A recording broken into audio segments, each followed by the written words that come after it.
मुजफ्फरनगर में हुए दंगों के बाद हजारों की संख्या में लोग आज भी राहत शिविरों में रहने को विवश हैं।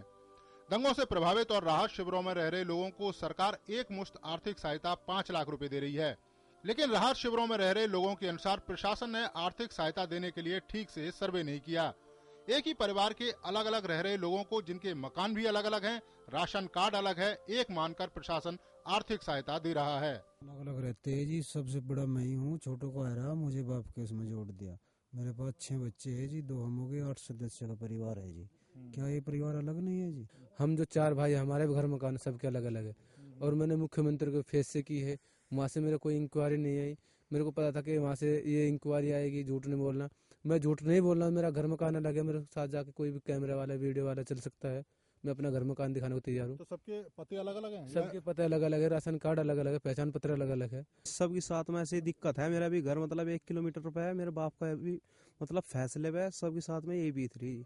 उत्तर प्रदेश सरकार के सामने पेश शपथ पत्र के अनुसार अगर पीड़ित एक मुश्त आर्थिक सहायता लेगा तो वो अपनी अचल संपत्ति के नुकसान पर दावा नहीं कर सकता। साथ ही उसे राहत शिविर से तत्काल बाहर जाना होगा। साथ ही पीड़ित ये लिखकर दे रहा है कि वो अब अपने गांव को नहीं लौटेगा। मुजफ्फरनगर प्रशासन के अनुसार अभी तक एक मुश्त सहायता के लिए सर्वे में 901 परिवार थे, जिनमें से 861 परिवारों को सहायता दी जा चुकी है। वहीं चल संपत्ति के 465 मामले थे, जिनमें से 453 लोगों को सहायता दी जा चुकी है। साथ ही अचल संपत्ति के 56 मामले थे, जिनमें से 54 लोगों को सहायता दी जा चुकी है। अगर उनके घर का कोई डैमेज हुआ था, टूट फूट गया था, आग लग गई थी, तो 5 लाख की धनराशि लेने के बाद वो उस पे डैमेज क्लेम नहीं करेंगे, क्योंकि वो खुद गांव में जाना ही नहीं चाहते। तो रिपेयर और रिकंस्ट्रक्शन का पैसा देने का कोई अर्थ नहीं है। अगर वे गांव में जाना चाहते हैं तो रिपेयर रिकंस्ट्रक्शन का पैसा ले लें, इमूवेबल प्रॉपर्टी का जो भी डैमेज है उसका पैसा ले लें, 5 लाख रुपया ना लें और अपने गांव में जाके अपनी प्रॉपर्टी को रिपेयर करके उसमें रहना शुरू करें। तो या तो क्षति का पैसा ले लें या 5 लाख रुपया ले लें। शपथ पत्र की शर्त भी अजीब है। अगर पीड़ित अपने गांव लौटेगा नहीं तो अपनी अचल संपत्ति और खेतों की देखभाल कैसे करेगा? साथ ही मकान हवा में नहीं बनेगा, उसे बनने में समय लगेगा। तब तक पीड़ित कैसे राहत शिविर को छोड़ सकता है?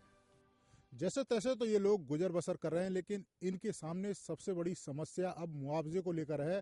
अगर इन लोगों की माने तो यहाँ के प्रशासन ने कई सारे लोगों को एक ही साथ कह सकते हैं कि संयुक्त कर दिया है, जबकि इन लोगों का मानना है कि इनके घर अलग थे, इनके भाइयों के मकान अलग थे, सबके पते अलग अलग थे। इसके अलावा राशन कार्ड भी सबका अलग अलग था, लेकिन प्रशासन ने एक ही मुआवजे के लिए यानी कि 5 लाख रुपए का मुआवजा इन्हें दिया और कई जो घर के सदस्य हैं जो अलग अलग रहते थे उन सभी को एक साथ माना है। Neeraj Singh, DD news, Muzaffarnagar.